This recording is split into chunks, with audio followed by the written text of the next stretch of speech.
we pound for pound. UFC thrills, stills, nights get loud. Big EQP, that's how we get down.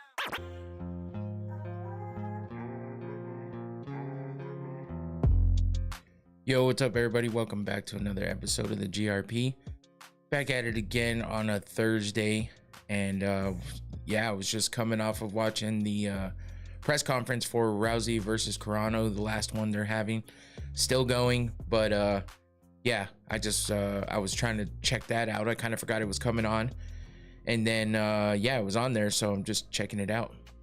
Yeah, it's still on. I don't know how much longer they plan on going. There wasn't a whole lot going on. Ronda went off on a little bit of a tangent, but nothing too crazy. A couple guys were going at it on stage too, but I mean, not physically, just verbally. But there wasn't a ton going on. It kind of feels like they covered everything already. You know what I mean? Like, they've done a couple of these press conferences.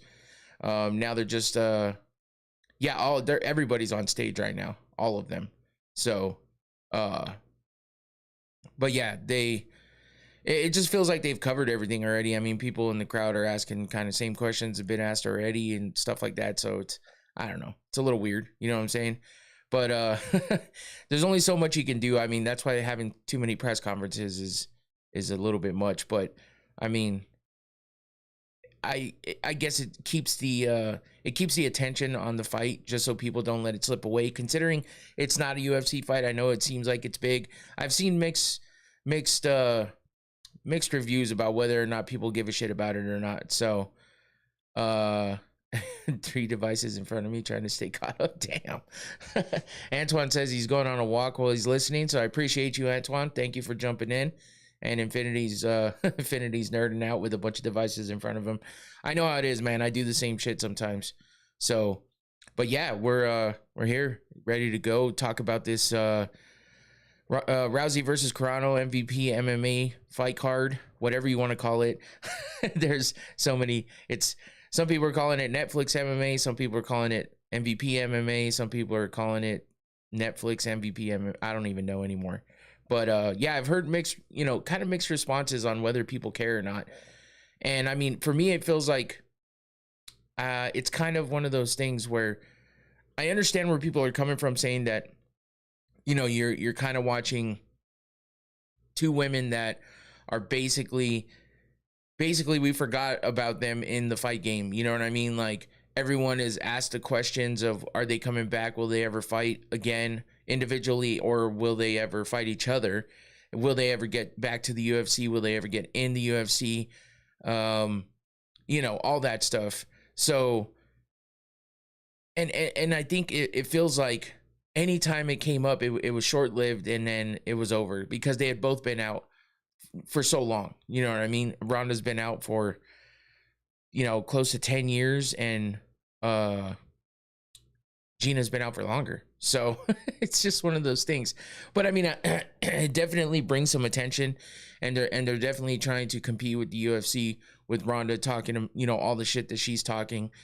And, she's really the mouthpiece for the promotion. I mean, you barely even see a lot coming from Jake Paul, which normally you see a lot more coming from him. So I think he's letting Ronda do the road work and the and get the verbal stuff out there more than he is. And interesting enough, we actually heard from him about his issues with his jaw. Apparently, I mean, Anthony Joshua, of course, he's no joke. That's why people were like, why is Jake Paul fighting Anthony Joshua? Of all people, he's going to get wrecked. And then he does. I mean, sure, it could have been worse, but he got his jaw broken. And while it seemed like, oh, he's so tough and durable that he, took the shot and didn't, go lights out or anything like that, well, now he's having issues with his jaw. And it's like, anytime you get your jaw broken, complications can happen. He has the money to, have the doctors, really good doctors, not good enough, but really good doctors, and things are still going a little bit awry for him. So it seems like his fighting career might even be, in jeopardy, because they're saying that it's possible it might not be smart for him to fight again, basically. So, all the haters are gonna just talk about how that's basically a good like a good excuse for him not to come back after getting it, getting knocked out, like, well, not knocked out, but getting his jaw broken and finished like he was in that fight, and for him not to have to fight anybody of the caliber of Anthony Joshua again. Doesn't seem like he's relying on that too much. It seems like he's talking about just focusing on healing, and that's it. So he said he was hopeful to try to get in there by the end of the year. So we'll have to just wait and see what happens. Did I get to relax all day? Hell no. I got up and worked for a few hours, and then I left where I was and drove back for 5 hours. And then I came home and I had to unpack all my stuff, get everything back in the studio, do some laundry, make some food, and then I'm back in here. So I got maybe like 20, 30 minutes here and there in between when I got home and now. So not a whole lot of relaxing. And it's not going to stop. I have to, it's not going to be a stressful day tomorrow, except I have a training class that I have to do for 8 hours, which sucks. And I've done it so many times now. It's just annoying. But, well, yeah, Infinity. But I use my laptop, I use my second screen, and I take my Stream Deck. So I don't have a whole secondary setup. I just have a lot of secondary things I can take, but I still have this stuff to do, and I have to unload a bunch of shit regardless.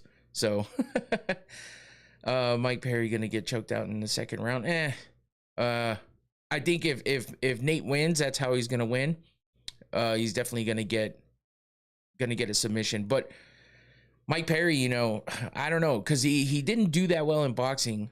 So, and I know this isn't boxing, it's closer to what he was doing, which is bare knuckle. So, but then he's got to worry about everything else. So I don't know. It's kind of a toss up for me. Of course I'm rooting for Nate Diaz, but I like Mike Perry, but I'd prefer to see Nate Diaz win. So we'll see. Oh yeah, I have to take the Stream Deck. I can't chance. Yeah, I definitely am. I can't chance, not making it back in time to do the show out of here. So anytime I go somewhere and I'm going to be gone up until the point where I'm going to stream, or the day that I'm going to stream, I got to take my stuff with me, because if I don't, that's how I control everything. The virtual Stream Deck doesn't even work if you don't have the actual Stream Deck like plugged in. So I couldn't rely on that if I wanted to. So, that's kind of how that goes. So I have to take my Stream Deck. And then, like I said, my laptop runs everything. And then the second screen, well, that's just that's just because I like extra screens and I can fit it. So I have this nice Rode bag that I got for, and when I say Rode, I mean like the microphone Rode. I know you saw it, Infinity, but I'm just telling everybody else that this nice bag that kind of helps carry everything and protect it. So, but I still have to take a lot of stuff with me when I go out of town. It's kind of a bitch, but I'm glad to be home today, be able to do it out of the room here, and be home a little bit extra, even though I still have to do this stupid training tomorrow. It sucks. I hate training. But anyway, yeah, so we got a lot to talk about, because we got a couple cards to go over with the Rousey versus Carano card, and then UFC Vegas 117, which, it's not a horrible card. It's got a lot of potentially really good fights, and everyone's going to be focusing on Rousey and Carano for the most part, even though I've heard nothing but people saying, hey, no one's really talking about it. But there's been things going on throughout the week. And the one thing I do find weird, and what's up, Tua? The one thing I do find weird a little bit, though, is that every time Ronda Rousey, maybe she's just trying too hard to have that promoter hat on, but every time Ronda Rousey's like in an interview or something like that, she starts talking about how, everybody on social media, should definitely be liking everything and checking everything out for the lead up to this fight. Pay attention to the social media and watch everything going on through social media. Make sure you go follow everything. And, it's kind of like what we do here. Rhonda just be making shit up. Kind of like what I do here, because obviously I'm not some big promotion. I'm not some big channel. It's like, I I kind of have to say, you know, and even bigger streamers and YouTubers and all that stuff say to follow and all that stuff, but they don't spam it a bunch, you know what I mean? Because they kind of already have the following and the backing. And it almost seems like Ronda's just trying to make sure that she can fulfill that promise that she made, which was this is going to be bigger and better than the White House card. So it's almost like she saw a little bit of doubt in there. So now she's trying to push everything as hard as she can, which is weird because, you know, it's not really used to seeing her do stuff like that. But like I said, she's talked about this whole promoter position that she could possibly be in or something like that. And yeah, she's pushing, she's trying hard. Hockey playoffs have been kind of awesome. Oh, really? I wish I followed hockey, man. But I mean, you would think I'd like hockey. I don't not like hockey. It's just I don't like hockey enough to watch it all the time. You would think I'd want to watch it more because of the fight, because they get to fight. But it's not like, you know, yeah, it's different. It's fun to just watch the fights on the highlights. And I like hockey as a sport. I used to play it all the time when I was playing games, like video games and shit. I loved playing hockey on a video game, honestly. But it's just never been my thing. My brother-in-law and my nieces like to follow hockey, and my sister, so they follow all the sports though. I wish I could follow anything besides MMA as close as they follow all that stuff. I love video games from hockey for sure. Back in the day, man, I used to play that shit all the time. MVP is cool. Little fight night card. It was, if this was a UFC event, it would be a numbered event. Oh yeah. I bet Dana gonna be going on Instagram Live tomorrow to announce fights for Nana. Yeah, Johnny, for sure. That's kind of what Ariel Hawani was saying. That's kind of what Brandon Schaub was saying. All the big channels that talk about stuff all the time. It does sound like the way that they're moving and the way that it's trending is that it's going to be Conor McGregor versus Max Holloway. So Jameson Wong is cool looking. If you look deep enough, you can find a lot of her to look at. Ronda got a lot of bitterness in her. Yeah, she definitely. But she's always had a chip on her shoulder. You know what I'm saying? Conor versus Max is a dope rematch. Yeah, to 100%. She has one of those pages, and yeah, you can find it. You can find some stuff, but she's got a lot of tattoos. But I mean, that's definitely an interesting fight. Her and Alex Pereira's sister. That could be interesting. So anyway, before we go too far, let me take a nice big whiff of these smelling salts. Of course, Noctane. Got to shout out the sponsor. And I'll tell you this right now. Once again, I know I talked about this. I think it was last week or something. Bro, I almost took myself out while driving today. I was starting to feel tired. I kind of forgot I even had them in my bag. I don't know how I forgot, but I kind of did. And I was just like, damn, right now would be a perfect time. Traffic was slow in the area I was in. So I'm like, okay, I'm reaching over, grab my bag. And she's proud of the body she has built. No doubt. But yeah, so I took, dude, I was not expecting what I got out of the bottle I had in my bag. Holy shit. My eyes were watering like I was crying for days. And that shit stuck in my nose for a minute. But it definitely woke me the fuck up, that's for sure. So let's get a nice big whiff here and get going with the show. Thank you to Noctane for the smelling salts, of course, because that's what you make. But the sponsorship. Here we go. Oh. Yep, these are strong too, especially because I haven't opened them in a few days. Oh my god. Whew. Damn. Oh my god. Surprise, motherfucker. Yeah. The Noctane said, Gotcha, bitch. holy shit, that is the most potent bottle they have. The red cap, the black cap's a mid-range, the white cap's the entry level. Go get yourself a bottle, or go at least check out the website and see what it's about. The press conference has a lot of moving parts. Dude, there's just so many people. They have absolutely everybody up there. It's crazy. Thank you again, Noctane, for the sponsorship.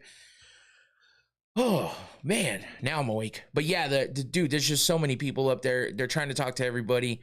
you know, there's only so many questions you can get in. I think I saw Infinity say earlier, Perry yelling. Yeah, I would have it on the screen, but I'd probably be getting distracted, and I'd rather just talk about the fights. I mean, I'll cover anything else. Goof troop ass press conference. You know what though? That's the thing, is it does feel a little bit I don't want to say goofy, but it does feel a little bit generic in a sense.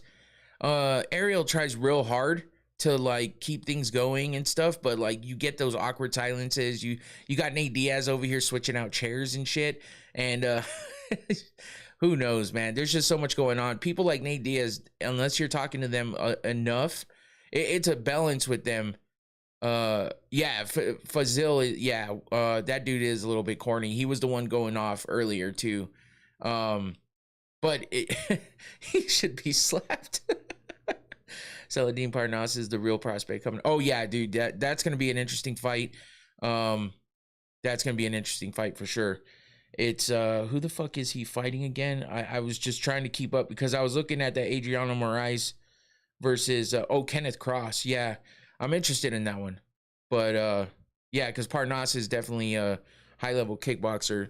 And yeah, that could be crazy. So anyway, let's just get into it and start talking about this card, because that's what I have coming up first. The only other thing I was going to talk about, and I nixed it right before I started here, because I was just like, what's the point?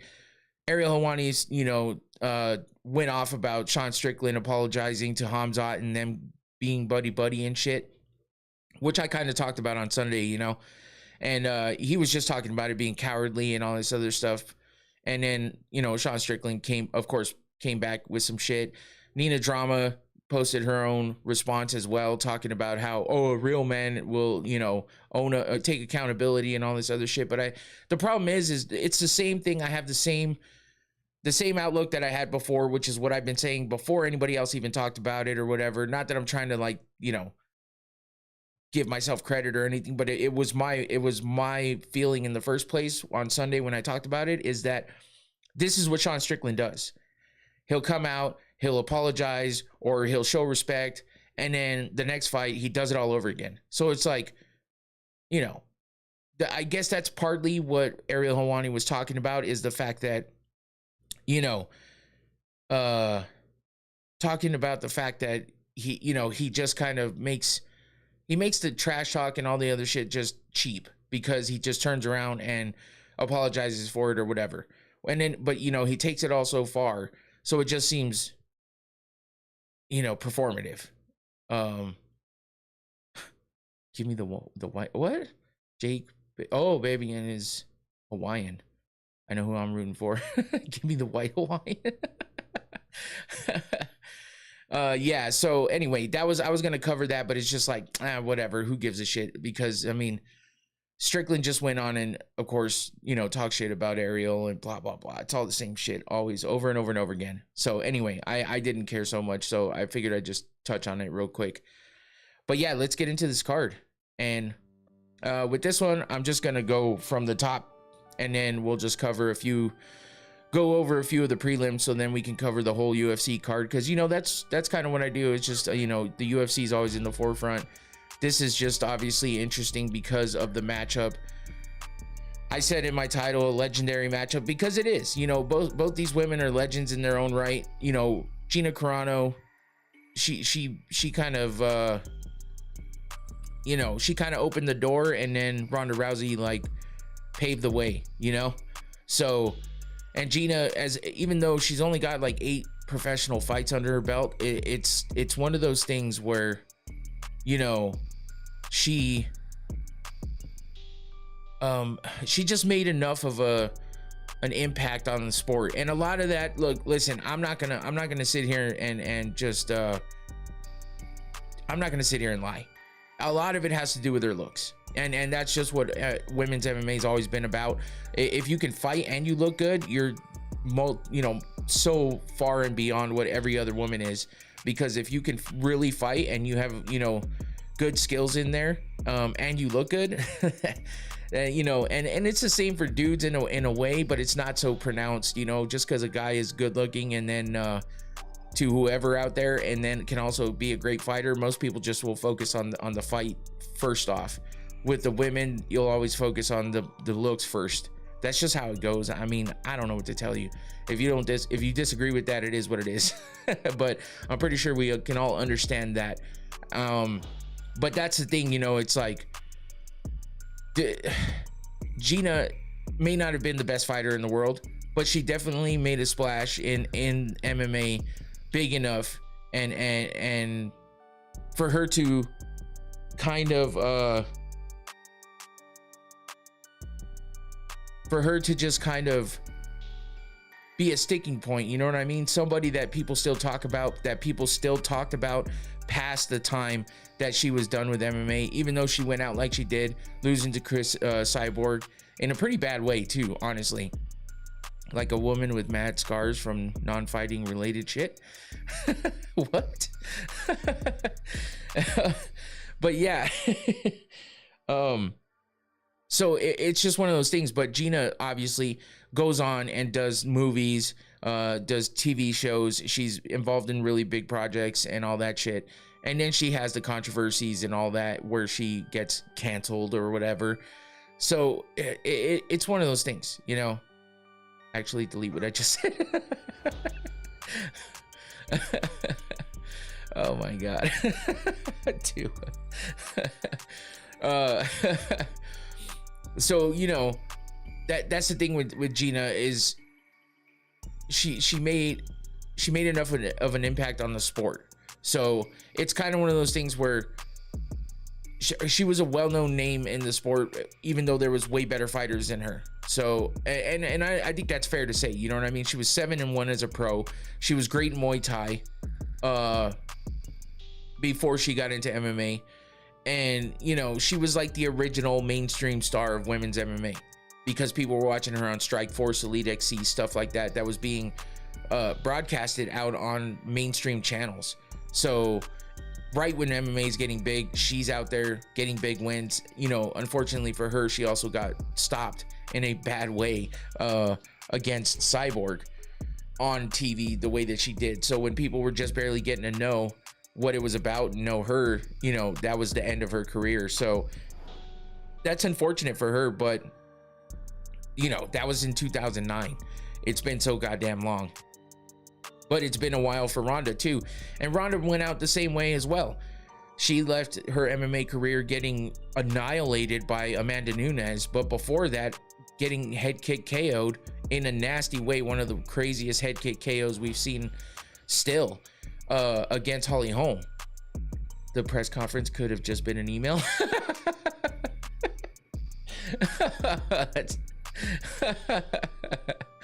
Oh shit. Another one.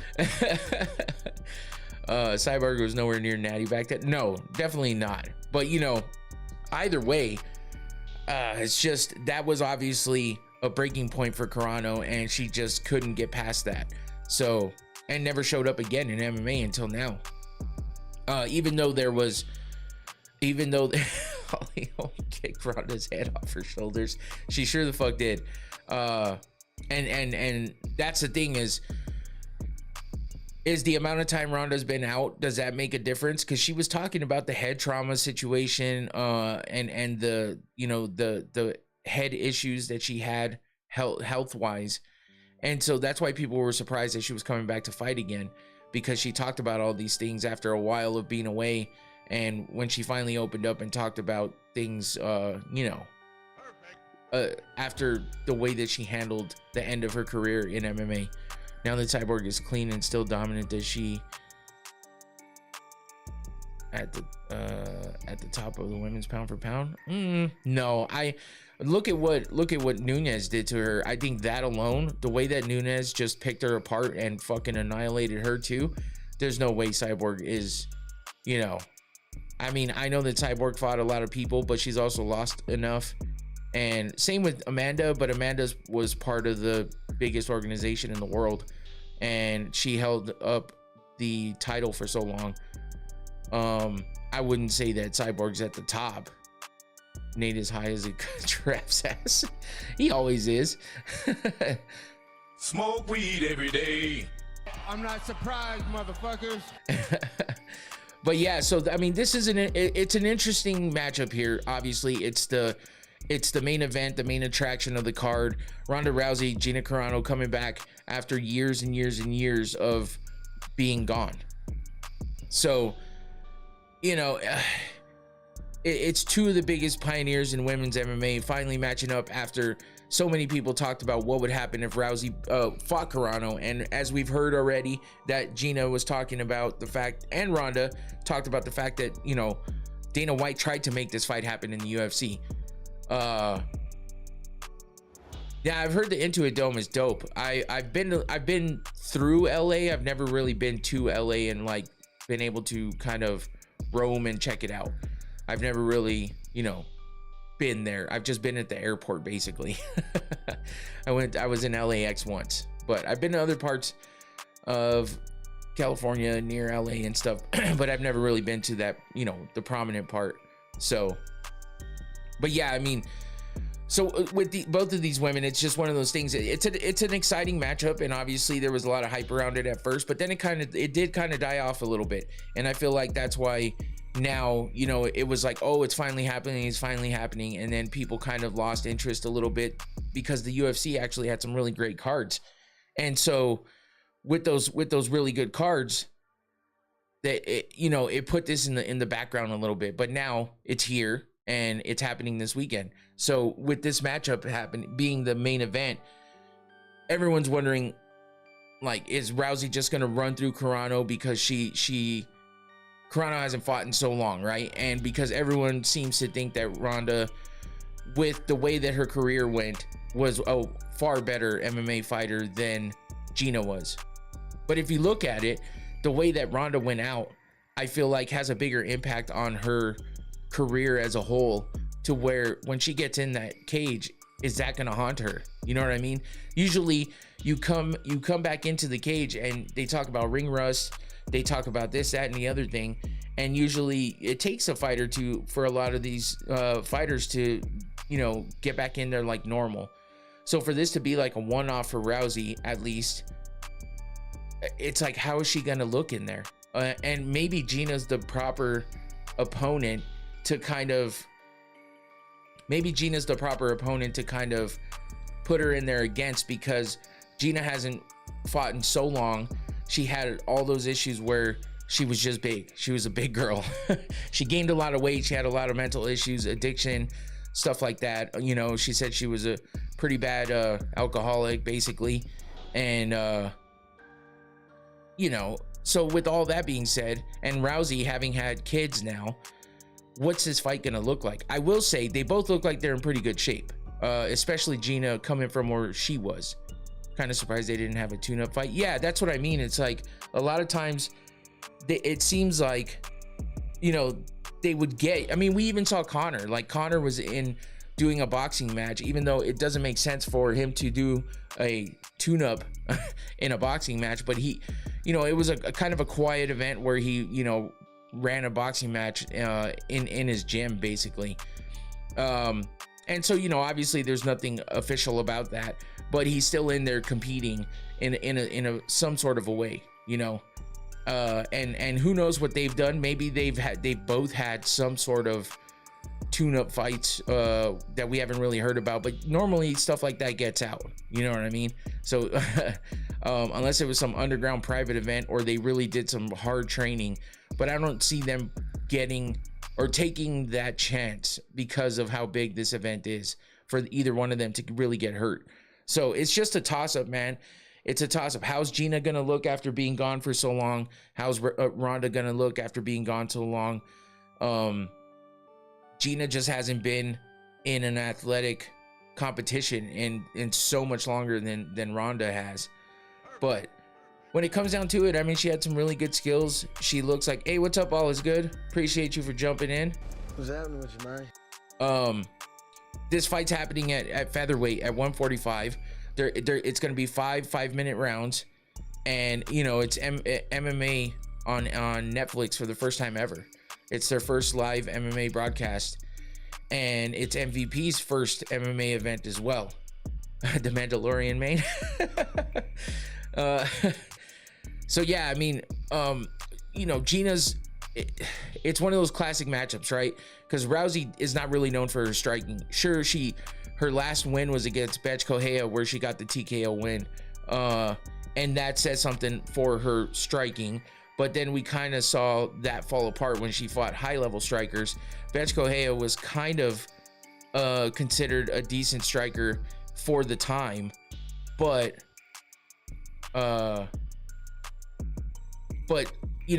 it just seemed like Ronda just kind of ran through her. So here's the interesting thing. Ronda defended her title 6 times. So she also, within that time, got 1, 2, 3, 4, 5. She got 6 bonuses throughout the time that she defended that title, including her last fight. She got fight of the night with Holly Holm, where Holly Holm knocked her out. So she got a bonus at least for it. But yeah, and then she came back and fought Amanda and lost. So she's on a 2-fight losing streak. Gina's on a coming off a single loss, and that was to Chris Cyborg. So they're both coming off of losses, haven't competed in so long. And before Gina lost, she had won 7 fights in a row. 6 title defenses is dope. It is, man. It really is. Not too many other women have really done that in the UFC. So, but yeah, and the strength of schedule is obviously in favor of Ronda Rousey fight, because Ronda's, fought the higher level of competition in the UFC. But, none of that really matters when it comes down to the amount of time they've both been gone. What does their training look like? How deep into it are they? Rousey is talking like this is her one and done fight. And that's what makes it difficult, because it's like, okay, she can either go all out, or she didn't go as hard as she could because she knows it's just one and done. But she has that competitive mentality where I don't see her taking it easy, and I don't see her half-assing it. But Gina is looking like she's in almost back to the same shape she was when she was actually fighting, if not better. And it just kind of, can she compete with Rousey, who was at the top of the game well after Gina was gone? That's the thing. So it's fresher in Rousey's mind than it is in Carano's. But with that amount of time in between all of it, who knows if that even matters? That's what I'm worried about. Yo, how good will Gina actually look at 44? Yeah, and I'll be sad. I'll be sad if it just looks like a sloppy just sham of a fight. You know what I mean? If Rousey comes out, takes her down quickly, and arm bars her, that's kind of what Rousey's known for. Okay, but if Rousey comes out and pieces her up on the feet, oh, no worries, Antoine, appreciate you. But if Rousey comes in and pieces her up on the feet, and Gina can't do anything, then we kind of know that it was just the amount of time Gina's been gone. She's just not that fighter anymore. But if Gina comes in and pieces up Ronda on the feet, that's what Gina was known for. She was good in striking. She was a great Muay Thai fighter, and she had really good striking in throughout her career. And she got, I believe, let's see, she was 7-1 overall. She had she only had 1 submission win. She won 3 by decision and 3 by TKO. So, I wouldn't be surprised if it just goes to decision too. But as long as Gina can stay on her feet, yeah.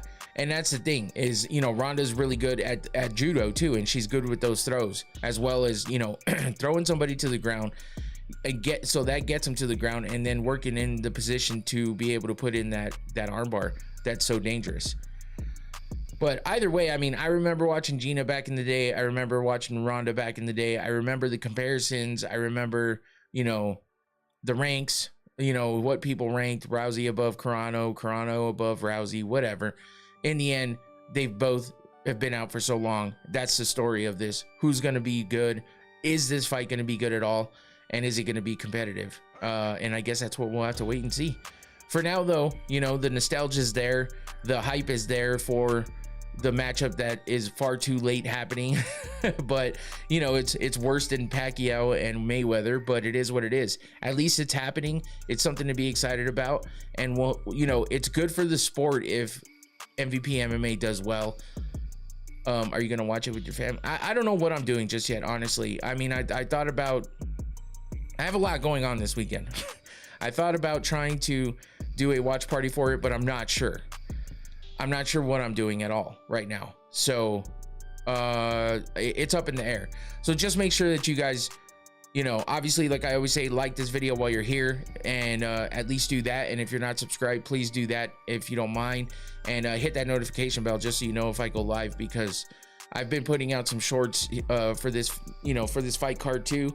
And on top of that, like I said, I'm undecided so far, and I'm gonna have to wait and see how my day goes on Saturday, because I have a bunch of stuff going on, and we're getting ready to leave for Monday to take my daughter.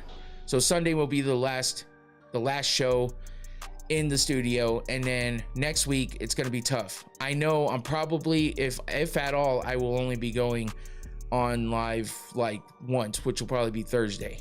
So Juicy MMA seems to be looking for an MMA collab. I recommend a GRP. Oh, okay, I'll have to check them out. Juicy MMA. I don't know that I've heard of that, but I'll check it out for sure. Appreciate that. All is good. Also, do you have anything for your bucket list for this year in life?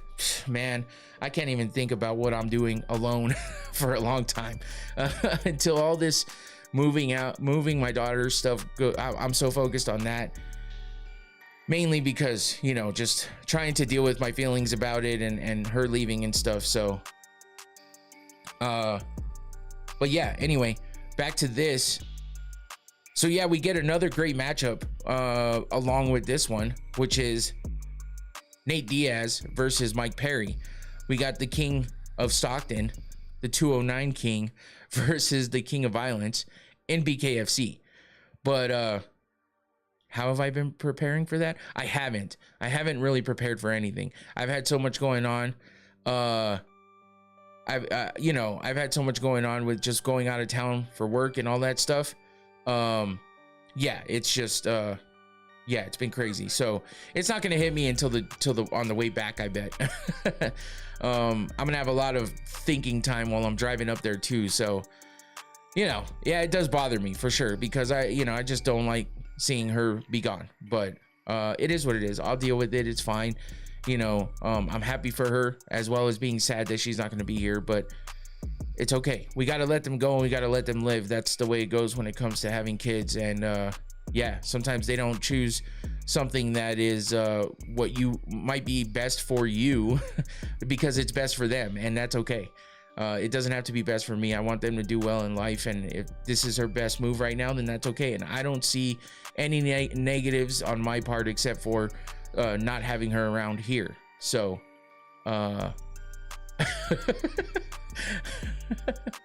Pyrenees dressed like a no-limit soldier. Parnas is what I meant to say. That's funny. Yeah, so anyway, yeah, so we got Nate Diaz versus Mike Perry. As I've said in the past, I'm a huge Nate Diaz fan. I always have been. That's why I got the drops, you know, from him right off the bat, because I just, you know, I've always been a Diaz fan. And you know, it is what it is. He didn't do well in boxing when it came to fighting Jake Paul, but he did good against Jorge Masvidal. And you know, but that's boxing. We're back to MMA. Mike Perry hasn't fought in MMA in a minute either. He's been doing nothing but bare knuckle boxing or traditional boxing. So this is an interesting matchup, because you got two guys who never fought each other in the UFC, but are now fighting in MMA outside of the UFC, when they were both pretty decent, you know. Well, Nate Diaz obviously a staple in the UFC. Mike Perry having been there for a while as well, and you know, stood out a little bit because of his crazy like antics and his fighting style. But yeah, this is like the guaranteed violence matchup. If it doesn't turn out that way, it'll be a damn shame, and that'll make this card really bad. But this is one of the fights that makes it interesting, because, you know, Nate Diaz is a volume striker. He's not a power puncher. He's a volume striker. Mike Perry is a throw everything at you all at once type of striker. So that'll be what makes it interesting on the feet. And then on the ground, obviously Nate Diaz is by far the more skilled on the ground. And if he gets Mike Perry to the ground, it's going to be a tough day for Perry, and he's had trouble with that in the past in MMA. And with him not having fought in MMA for a while, which let me check and see, because I'm actually interested to see. The last time he fought an MMA match was D-Rod, Daniel Rodriguez, in 2021. When he left the UFC, he was on a 2-fight losing streak with losses to Tim Means and D-Rod, both by decision. He beat Mickey Gall by decision, and then before that, he lost 2 in a row again. So it's been a minute. Perry dressed like 2003. Yeah. I'm not surprised about that either. But yeah, since then he's been doing bare knuckle boxing, and then the one traditional boxing match against Jake Paul, which that's his only loss. He's undefeated in bare knuckle boxing. His only loss since his UFC, since he left the UFC, and his losses there is to Jake Paul, and that's it. And that was in the 6th round. He got TKO'd. Probably last year, he remembers. God damn. Yeah, it's weird because sometimes he does seem like he does, like, I could understand why people would say he has CTE, because he does seem that way sometimes. And then other times I hear him talking just fine. He's always crazy, but yeah, it's weird, man. I don't understand his demeanor sometimes. Like that face-to-face that Ariel Helwani did with them. Same with Nate Diaz, man. Sometimes he's energetic as fuck. The one-on-one he did with Ariel was good. The one-on-one he did with Ariel was really good. When he was sitting in there with Mike Perry, and you know, it was a little bit hard to watch. But yeah, I mean, this could be a great matchup, honestly. If they both stand toe-to-toe for even just a bit, it's gonna be interesting. So Nate versus Ilya. I do think Nate has CTE, not even kidding. What fighter has taken the most damage in the UFC? Fuck, I don't know. I'd have to think about the battle of the head traumas. I don't know. I'd have to think about that. But yeah, I mean, the thing with Diaz is he's durable, he's got cardio, and he puts on a lot of pressure if he lets his hands go. And you know, he's gonna pot shot you to death. He's gonna jab you to death. What up, Tyler? How you doing? Welcome in. But yeah, I mean, this is his first fight since since being out of since he left the UFC in 2022. Is that right? Yeah, 2022. His last fight was against Tony Ferguson. God damn, that's crazy. And the Jake Paul fight was a year later in 2023. And then he fought Jorge Masvidal in boxing in 2024 and won by decision. So Hillary Duff makes music? Yeah, she does actually. That's random as hell, Tua. But yeah, Diaz and Perry, it could be interesting. It's definitely a fun matchup, and I'm interested to see how they both look back in MMA since having been gone for a while. Obviously, Perry has been gone longer than Diaz, but in the end, it's a similar story to the main event, except these guys have been hella active in other areas, especially Mike Perry. He's been doing a lot since he left the UFC, which was in 2021, so only a year before Diaz left. Yeah, I think right now it looks like they're pretty close to even. It looks like Mike Perry is a slight favorite at -200, while Nate Diaz is a +160 underdog. Ronda Rousey is a -550 favorite to Gina Carano, who's a +400 underdog. Damn.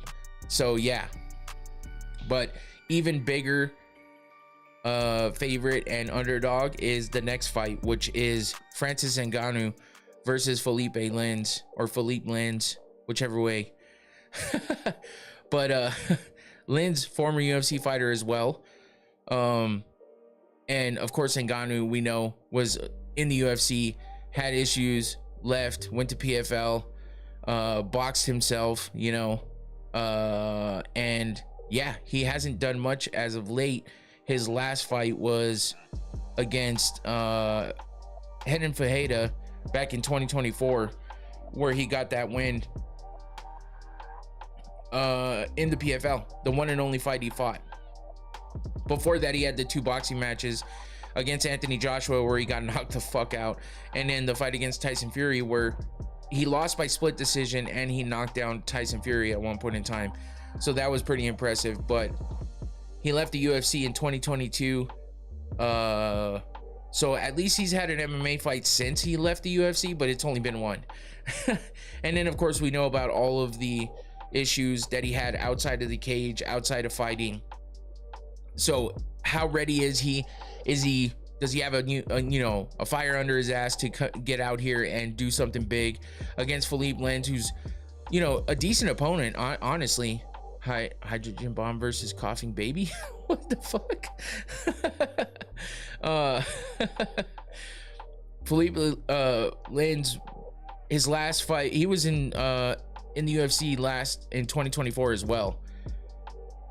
It's so crazy how this is literally just a UFC card outside of the promotion. Yeah, pretty much. But Lins was on a 4-fight win streak when he left the UFC.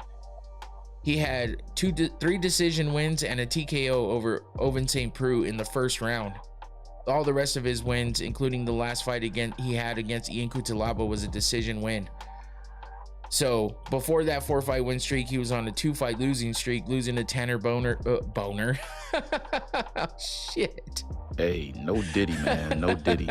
Tanner Bozer and Andre Arlovsky. So yeah, we'll see how, you know, it's been a couple years since he's been in the cage, and we'll see how, you know, how he does. He's 18-5 to Francis Ngannou 18-3. But Ngannou is a minus 1,500 fucking favorite, which is insane. Philippe Lins is a plus 850 underdog. So yeah, that is the graphics for the event are cool. Yeah, I think so. But yeah, I mean, this is an interesting fight as well. We'll see if Francis Ngannou shows up as the Francis Ngannou of old.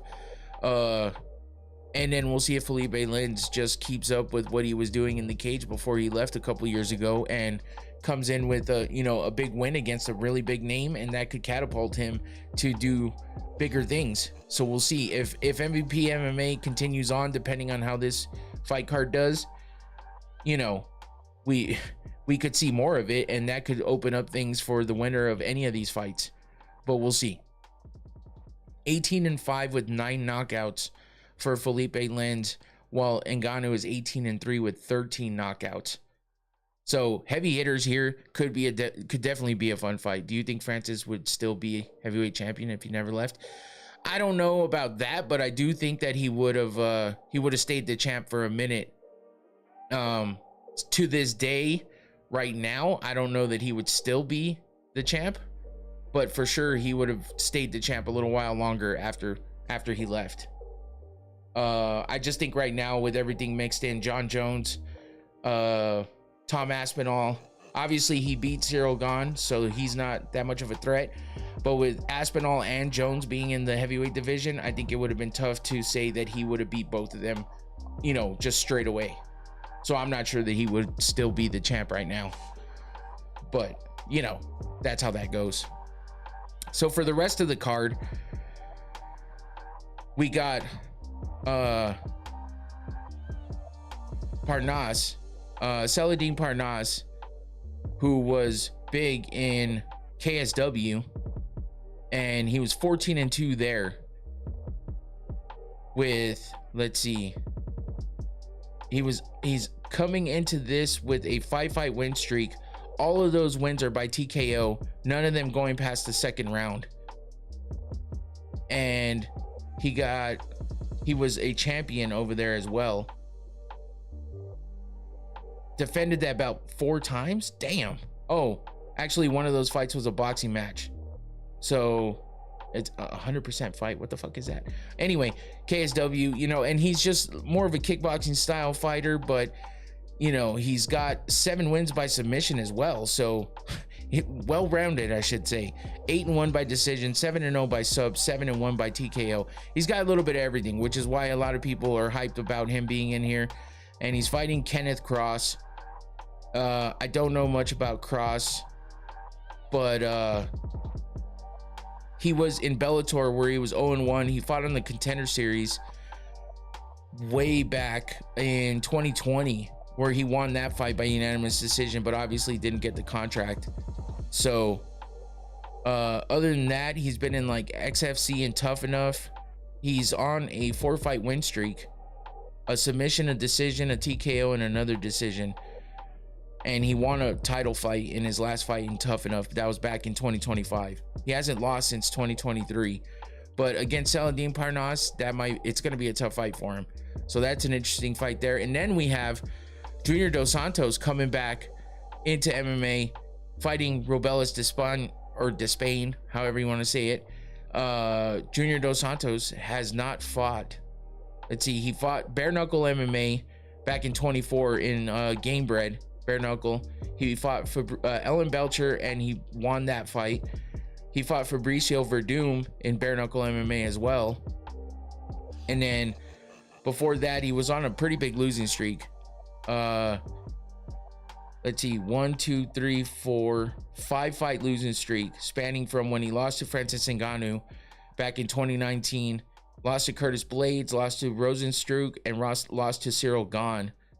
Those were all TKO losses in the UFC, and that's when he left. Then he lost to an Eagle FC to Jorgen De Castro by TKO, and then he won decision against Fabricio Verdum and TKO versus Ellen Belcher in Gamebred Bare Knuckle.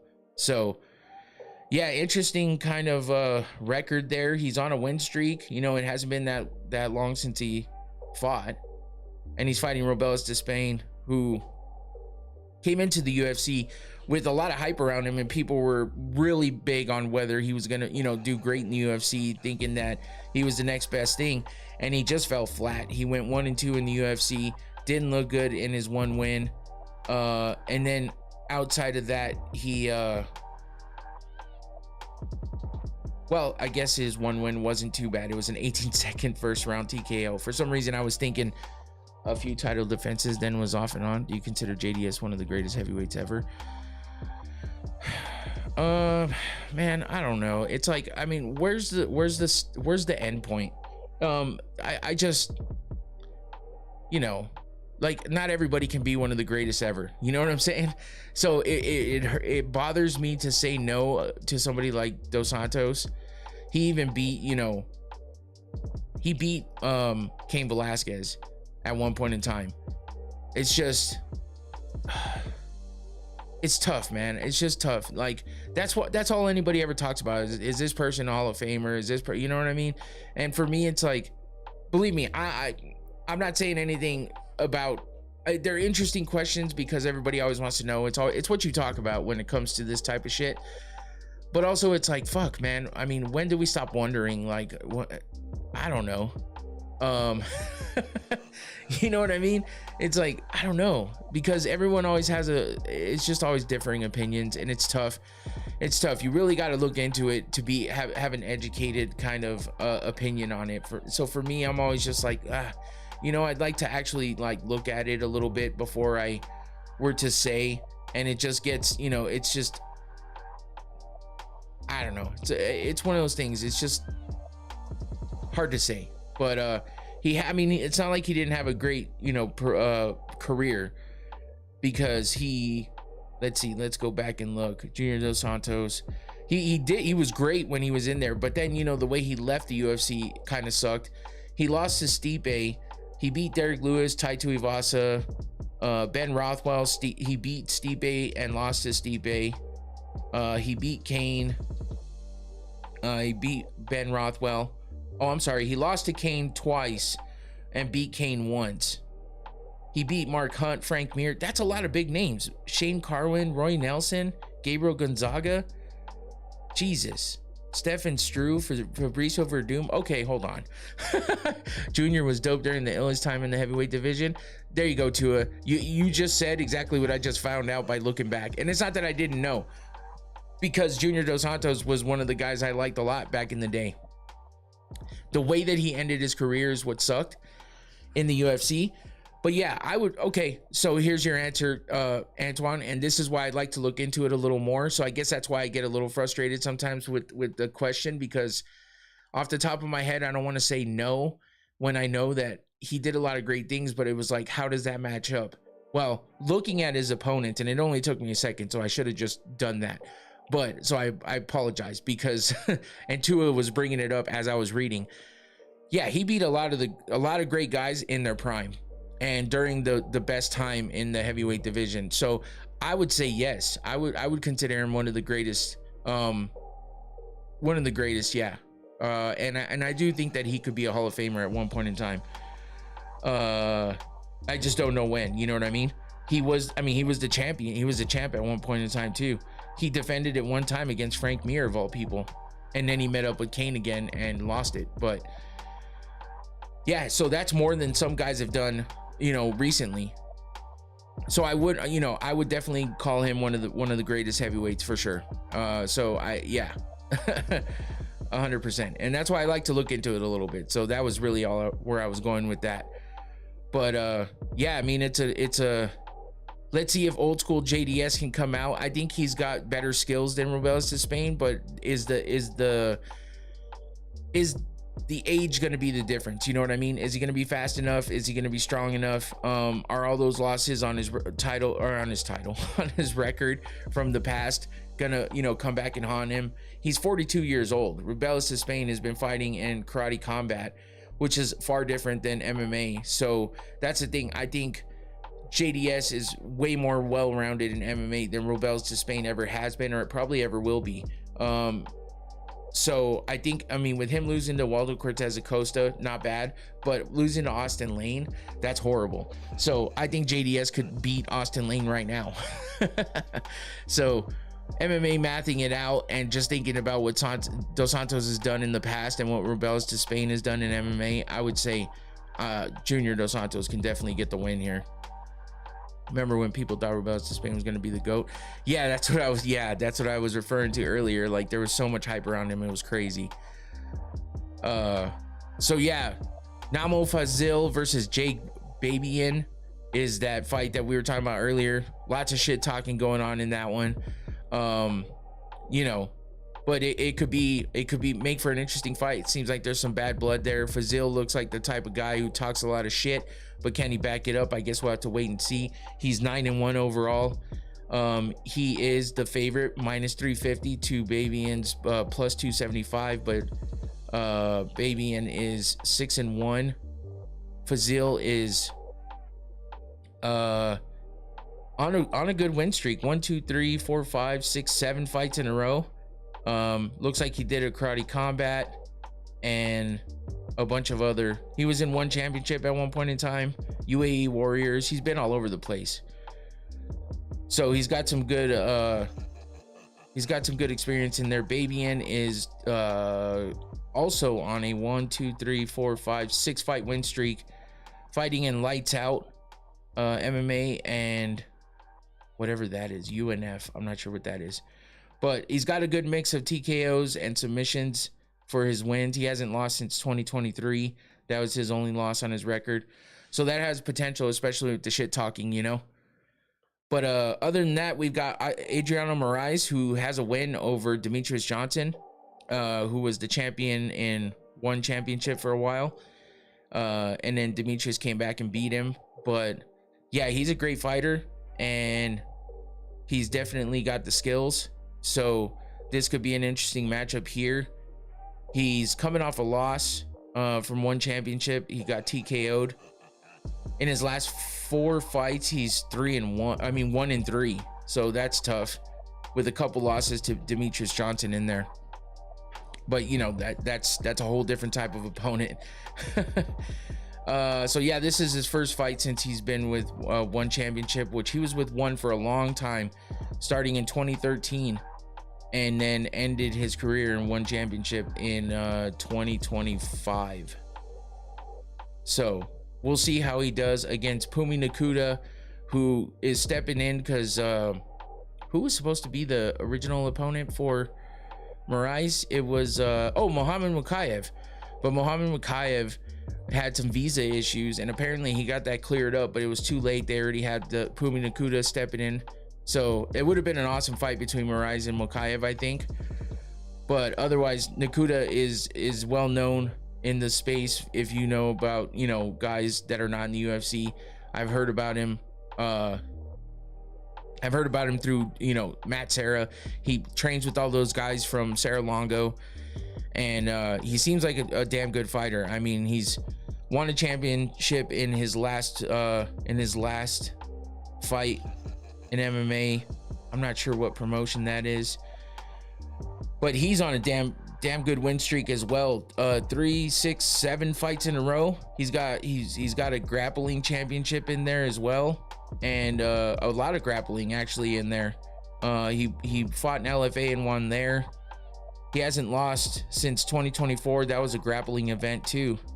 So yeah, he's got a pretty good record, a lot of wins. He was 2-0 in LFA, 1-0 in Bellator, and yeah, he's 11-0 overall in MMA. So that's a tough opponent. I mean, a younger guy making his name outside of the bigger organizations against Adriano Moraes. Hey, Antoine, here you go. Smoke weed every day. Rubels is 37. Do you think he's in his prime at heavyweight? Yeah, I think a heavyweight prime would extend, you know, into those later years in the 30s, but I think he's at the tail end of it, if you know, at all. So we'll see how he does against JDS, who's obviously older, but you know, he's only 5 years older. But you know, once you get past that 40 mark, it gets a little tough. But next up we got Jason Jackson versus Jeff Crichton. You know, I don't know a lot about these guys. Crichton seems to, there's no odds here. Crichton is 12-2, Jason Jackson 19-6. And it looks like Jason Jackson, I mean, he's decently known, I guess. Disciplined striker. He fights long. He's strong in wrestling. But Crichton, I mean, I guess he's one of those guys that kind of, yeah, there's not a whole lot about him, honestly. Let's see what he's done in, where did he fight before? He fought in LFA. He was on The Ultimate Fighter, where he won one and lost one. Okay, so I thought his name sounded kind of familiar. He's never been submitted, but he's got 5 wins there. Okay, so he's got a decent ground game. And yeah, seems like there's a lot more about Jason Jackson out there than there is about Crichton. But that's happening in the 170 division. Next up, we got David Magoyan versus Albert Morales. I'm not really sure about these guys. Yeah, there's not, I don't 19-10 for Morales. So that's a lot of damn fights. 8-1 for Magoyan. He's a -550 favorite. Y'all got him. What? NPC. He's not, he's a, oh, got you. Anyway, yeah, so those are a couple fights. I don't know much about those fighters, but then we get to the women, and that's Aileen Pereira versus Jade Masan Wong, who we talked about earlier. Pereira being Poaton's sister. We've seen her get some pretty great knockouts in karate combat with that left hand. She's on a 4-fight win streak. She had 3 wins in karate combat, including winning a belt, and then fought in LFA in her last fight, and that was a decision win. So she lost in LFA a couple times before, and she's lost in Glory Kickboxing a couple times, but she has a few wins in Glory Kickboxing as well. So obviously the bloodline is tough, and they're heavy-handed. So she could definitely catch Jade Masan Wong, who You know, she's only 3-2 in the UFC in MMA. She's been doing a lot of bare knuckle boxing though. She's done some traditional boxing, and like I said, she's got one of those pages if you want to check that out. It's interesting. But she's got a lot of her wins are either by decision or TKO. So if this winds up a good fight on the feet, then I think Pereira's got the upper hand there, but you never know. Jade Musan Wong has been fighting in bare knuckle boxing. She's coming off a win over Crystal Pittman by decision in bare knuckle, but I've seen some wars with her, so she's definitely got the hands. We'll see if that crosses over into MMA. And then last but not least, you got Chris Avila, who is, you know, a training partner, friend, and teammate of Nate Diaz, versus Brandon Jenkins. Avila is 8-9 in MMA. He is the slight underdog at 275 plus 275. Jenkins is the moderate favorite at minus 335. Jenkins is coming off of a 2-fight losing streak, a submission and a TKO, and the TKO was in Karate Combat. A lot of Karate Combat guys in here, and ex-UFC fighters. And Chris Avila, you know, he's done some traditional boxing. He's done some a lot of boxing. And then he hasn't fought in MMA since he was in Bellator, it looks like, and he's got a lot of losses down there. So I don't know, this could be a tough one, but you know, he's got some decent hands, and we'll see if Brandon Jenkins can get it done against Chris Avila. You know, Avila's, like I said, boxing heavy style, and that can make it entertaining. But Jenkins, you know, he's got a little bit of everything. He's well-rounded, so, and a better record. He's the favorite for a reason, and we'll just see how he fares against Avila. So that's your MVP MMA card on Saturday, going on around the same time that the UFC fights will be on, I think. Yeah, that's gonna be 2 screens or jumping back and forth. So let's get into those MMA. See, I'm all over the place now because of having these back to back. Let's get into the UFC card. UFC Vegas 117. How do you feel about them going head to head with the UFC? Well, they're smart about it, and they're going up against a fight night, not a numbered event. If they really wanted to go up against the UFC, they'd go up against them for a numbered event. So it's a smart thing, but maybe this is a small step towards really matching up against the UFC. If this one works out and they can continue to get big names, I think that they'll definitely try to go. They'll definitely try to, you know, go up against the UFC more and compete with them if this is a successful show. But we'll have to wait and see, because obviously there's some decent matchups in the, you know, lower in the card and stuff, but you know, it's just a toss-up as to how the production's gonna go. Hey, I appreciate it, Antoine. Yeah, I'm just, you know, it's a big thing, and with a lot of fighters that we know, it's like we got to cover it. And like I said, shows are going to be a little hard to do next week, so I'm definitely trying to get in as much as I can this week. And I will have a show on Thursday. I just don't know exactly how it's going to go. It might just be me with no visuals or anything. It might be pre-recorded, it might be live, I don't even know yet, so we'll see. I'll have to see how this weekend goes and when I decide, because I also have to remember that everything I take with me I have to be able to bring back on a plane, so I'm trying not to overload myself. We'll see how it goes. They wouldn't have gone head to head with a numbered event, no, not for their first one, unless they were guaranteed, you know, to have everything be better, and I don't know that they could think of that. If it went up against 328, ooh, 328 was big, man. There was a lot of traction for 328, even for me, and you know, I saw numbers that I just wasn't seeing before, so just judging off of that, I feel like it would not have done well against 328. Have you seen the apparent back and forth between Nate and Ilya? No, I haven't. I mean, I've seen some of what Nate has said, and I've seen some of what Ilya has said, if that's the back and forth we're talking about, unless there was something else that happened. So yeah, I mean, obviously Nate's gonna talk his shit and flex on fools, but you know, Ilya is a scary guy, man. I gotta say that. He may be a smaller guy compared to Nate, but when it comes down to it, he's at the weight that Nate used to be at.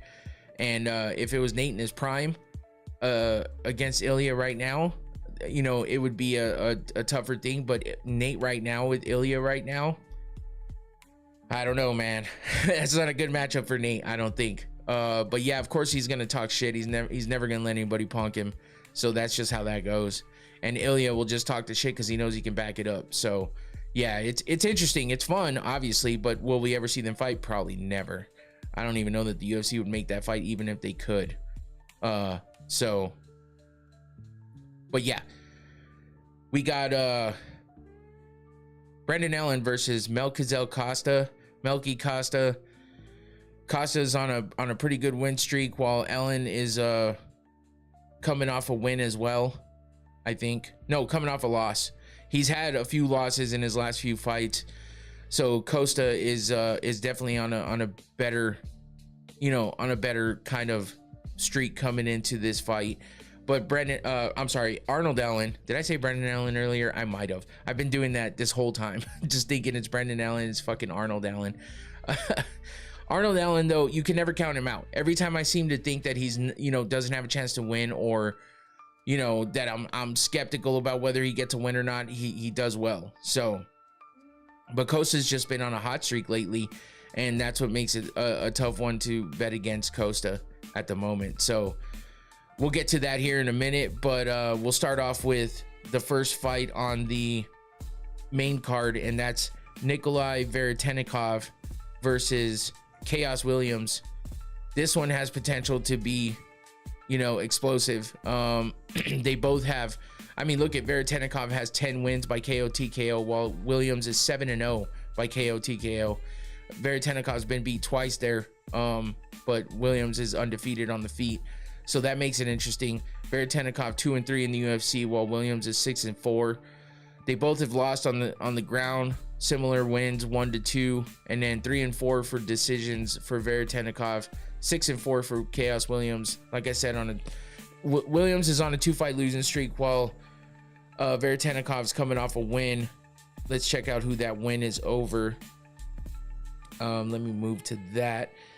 Veretennikov's coming off a win over Nico Price by TKO back in February. He's been on a win-loss type streak lately, and Chaos Williams is on a 2-fight losing streak. He looked pretty damn good for a while there, man, but he ran into some tough times against Gabriel Bonfim. He lost by submission, and then lost to Andreas Gustafsson by decision as well. Bonfim was submission. Did I say that? Yeah.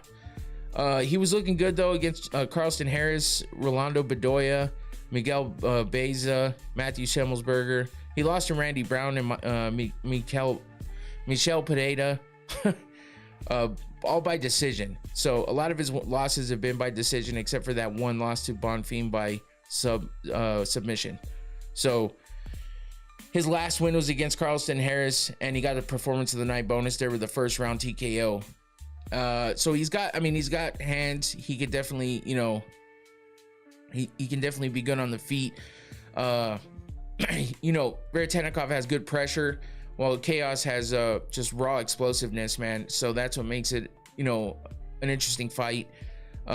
Williams, obviously the bigger puncher, most dangerous, like early on in the fight. And he's, you know, lands a lot of good, significant strikes per minute, and a lot of first round finishes. So Veretennikov is just more methodical. He uses, you know, good fundamentals, mixes in the clinch work and occasional wrestling.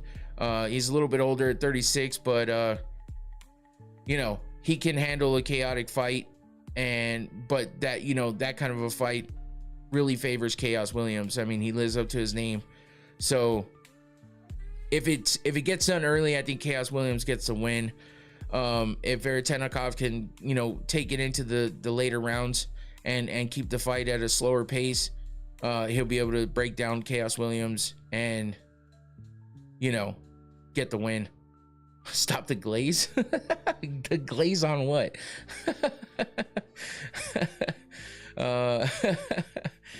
I'm not sure what I was glazing there, but that's funny. Anyway, yeah, Chaos. I mean, Chaos can make it a chaotic fight, as we know, but Veretennikov can break him down and, you know, pull out the win. He is, it's plus 105 Veretennikov, minus 125 Chaos. So we'll see who gets the win there, and it's a pretty close fight. Next up, we got Timmy Kuamba versus Bernardo Sopage. Oops. There we go. Also, I missed your reaction to Sean winning. That's his second time having the greatest upsets ever. Yeah, I mean, I don't know. He deserved that win. He did well at stopping Hamzat. So, yeah, I mean, it's a good win for him. But, you know, I don't know, man. It's tough. It's one of those things where I kind of stopped even thinking about it already and moved on to the next one. But, you know, it was a good win for him. He showed he could handle Hamzat, and that's kind of what I had said initially in the beginning, was that there was no way he was getting beat like DDP, because not too many people can hold down Sean Strickland, and he showed that right away. And the way that he stopped the wrestling and grappling and was able to force Hamzat to stay on his feet. Also having a messed up shoulder. Now we know that he's got like 3 different injuries on his shoulder, and they're pretty serious, including a partly torn rotator cuff. You know, that's going to keep him out for a minute. So it's like, what's with these guys winning the belts but coming out with injuries, you know, like with Carlos Solberg and now fucking Sean Strickland. We'll see how long he's out though, but I'm sure Hamzat will be back. It's just a matter of, you know, when. And can he find a way to fight, you know, to beat Strickland? Will he even stay in the division, or will he move up? That's, you know, we'll be waiting to see. As for now, though, we got Timmy Kuamba versus Bernardo Sopage. I think Sopage is definitely the guy that can, you know, come out with a big win here. But Kuamba's not a pushover. It's a pretty close fight. Plus 135 for Kuamba. Sopage is minus 160. Sopage 3-0 by submission, hasn't been finished on the ground. 2-2 by decision, and 7-1 by KO TKO. Kuamba's never been finished on the feet. He's 5-0 there. 5-2 by decision, 0-1 by sub. He's on a 2-fight win streak, while Sopage is coming off a win as well. 2-2 for Kuamba in the UFC, 1-1 for Sopage. So similar records there. And yeah, that brings us to Kuamba and his 2 wins. He's got over Roberto Romero by TKO and Chong Ho Lee by decision was his last fight. So he's coming off a 2-fight win streak, while Sopage is coming off 1 win over Ricky Tercios by decision. He lost to Lockdog Vinicius Oliveira by TKO. That was that flying knee. That was a nasty knee too by Lockdog. So yeah, he's 1-1 there. Yeah, I mean, Kuamba's, you know, got some momentum right now with the 2-fight win streak. He got that nasty flying knee knockout over Roberto Romero. He's the bigger fighter. Got a height advantage, a reach advantage, and you know, fights with a high pace, pressuring forward. Sopage is, you know, got some explosiveness to him. He's only 25. He throws a lot of volume, and you know, lands a lot of significant strikes per minute, and has some decent accuracy. So when he mixes in the offensive wrestling, you know, he does well for himself. It's just, you know, is his cardio gonna hold up, and what kind of a pace this fight's gonna be at? It seems like Kuamba's kind of been, he's been pretty durable, and he fights in some gritty fights. So it's, you know, it's one of those things, like they're kind of evenly matched in a way. Kuamba's just on this win streak right now. So and then, you know, he got the win by flying knee, same way that Sopage got knocked out in his first fight against Lockdog. So that might be something in the back of Sopage's mind because of the fact that he got knocked out that way before. So it really just feels like who's going to be smarter earlier in the fight and who's going to put the most pressure on to see what kind of a, who comes out the winner here. How do you feel about Hamzat demanding a rematch in Abu Dhabi? How do you feel about that? Well, we all know how things go when they go to overseas to like Abu Dhabi and stuff like that, Dubai. These guys have a little bit of favoritism going on over there, whether people admit it or not. So maybe that's why he wants to do it there. Maybe he just wants the power of his people behind him or something like that. But I don't know. We'll see if we even get one, because is he willing to make that weight again with how hard his weight cut was before? That's the question, really. So we'll have to wait and see. Yeah, next up we got Modestas Bukauskas versus Christian Edwards. And this was supposed to be Bukauskas versus Bellator. But Bellator had to withdraw. I don't really know why. But either way, Christian Edwards steps in. He's coming off a win, 2-2 by decision, 2-1 by submission, 4-1 by KO TKO, making his UFC debut on a late notice fight against Modestas Bukauskas. That's a tough opponent to come in and fight for your first fight in the UFC. Bukauskas is coming off a loss, though. He's 11-5 by KO TKO, 3-1 by sub, 5-1 by decision, 7-5 in the UFC. Coming off a loss to Nikita Krylov by TKO. So before that, he was on a decent win streak of 4 wins in a row. 2 TKOs, 1 submission, and a decision in that 4-fight win streak he was on. So he's definitely looking to get back in that win column. It's being the short notice fight that it is, and having a guy come in his debut in that short notice, it makes it a little bit of a tough fight to think of. Tua says layup for Modestas. Yeah, it seems that way, but sometimes these guys come in super hungry. Edwards was he was a former prospect in Bellator, but what has he really done since then? It's like, it's tough coming into the UFC, especially against a guy like Bukauskas. So I could see why you would say layup for him. Chad the Builder got arrested. I heard that he got arrested, but I don't pay attention to that fucking guy. So, I mean, if he did that shit, well, whatever. He's obviously a piece of shit, honestly. So fuck that guy. But I did hear some shit about that. I just didn't know exactly what happened, and I haven't really had the time to look into it. But that's interesting. I didn't know it was for murder. So I know he does dumb shit and says dumb shit. So I'm not surprised that some shit happened with him. I just thought maybe it'd be the other way around and not, but yeah, that's crazy. But yeah, Bukauskas, I feel like he's going to get the win here. It's hard for a guy making his UFC debut to come in late notice against a guy like him. But, especially Edwards seems to be inconsistent for the most part. Like I said, he was a Bellator prospect at one point in time, but he's had some losses since then. And, being thrown straight into the UFC on a short notice debut is tough.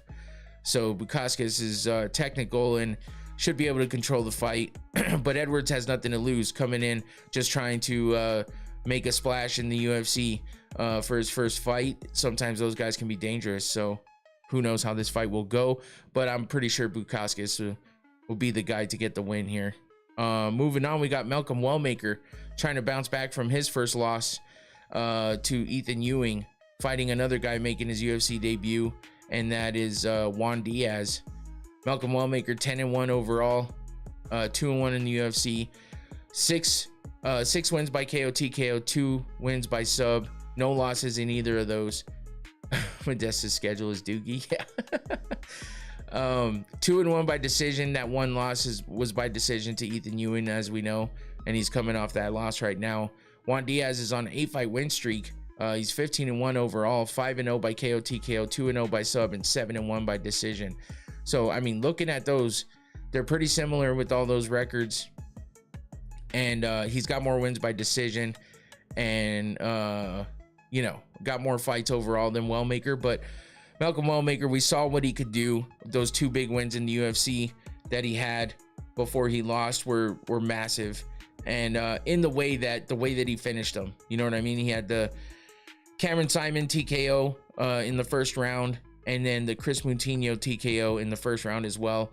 Both of those getting bonuses, and then he met Ethan Ewing, where he, you know, just couldn't, that knockout punch wasn't working on Ewing. So I currently have Wellmaker finishing round 1. Yeah, that makes sense. I feel like this is a good time for him to get back to doing that again. Even though Juan Diaz is 15-1 and has never been finished, this is like the perfect opportunity for Wellmaker to come in and do that. Juan Diaz is coming off a win in the Contender Series, so before that he did some grappling, but you know, he has a decent record, and we'll see if he has what it takes to come up against a guy like Malcolm Wellmaker who hits hard and is able to, you know, have one punch knockout power. So, but you know, how does he bounce back from that loss? That's the thing, because that's always what I look for, is when they're undefeated or they're on a big win streak and then they lose, it's like, how do they bounce back?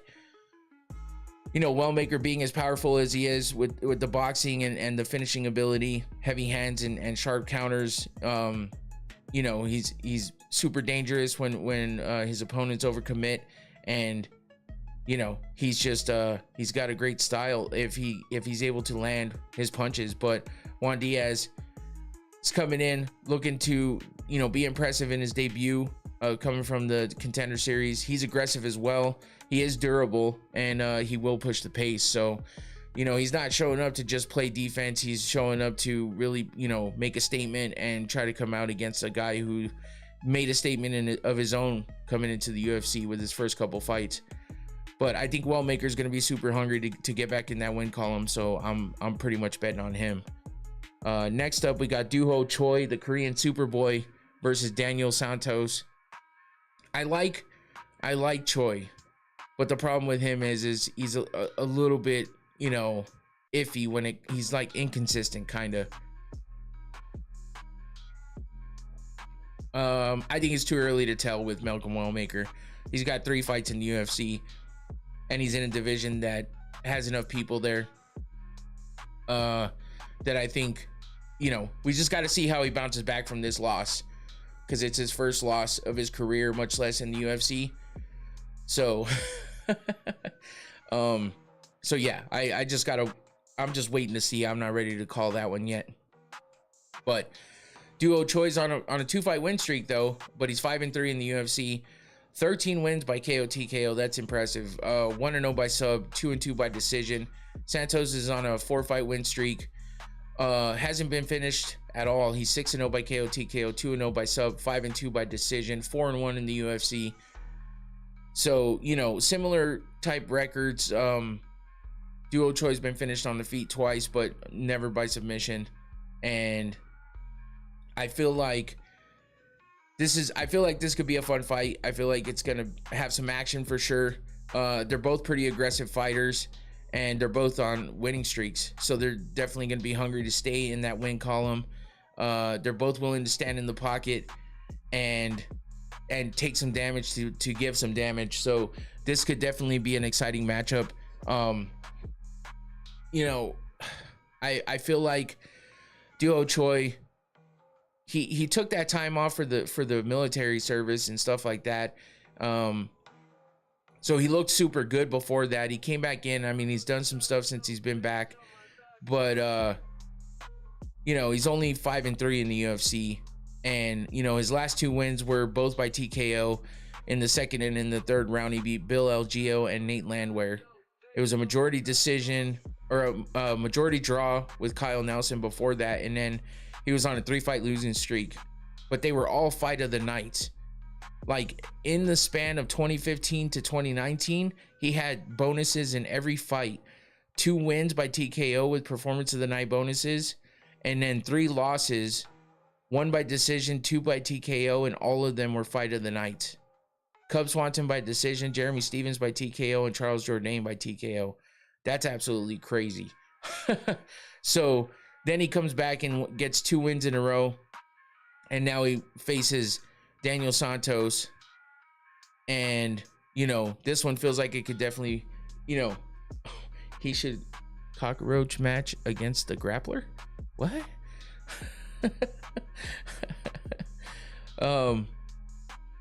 So cockroach max. What the fuck? I'm just trying to figure out what you're saying. So Daniel Santos is 4-1 in the UFC, like I said, on a 4-fight win streak. TKO over John Castaneda. He got a bonus there. Johnny Munoz decision.